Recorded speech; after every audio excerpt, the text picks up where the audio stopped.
ए भाटो ते का काम करत था? ते के संग सूट बूट में घूमत हस बे, कहाँ जात हस? कहीं नहीं जाता भाटो। अब हमन करोड़पति बन गए तो थोड़ा अदब से रेल पढ़ी ना। कहाँ हो गए बे, लॉटरी लग गई का तो? लॉटरी नहीं भाटो, कल कीमती खजाना हाथ लग गए।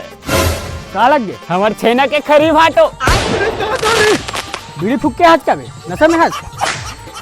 सब नहीं हो भाटो, उन्हें हाँ सिलेंडर मिलत नहीं है और छेना के रेट ना सोना सन आसमान छुआ थे और हमार घर तो भाई छेना के खदान भरे है बन के न करोड़पति।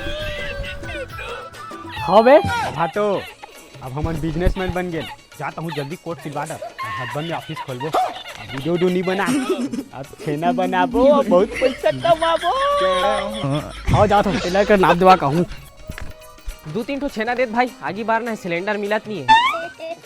हस्बैंड ऑफिस में मिल। वो अलग ही लेवल का बंदा था।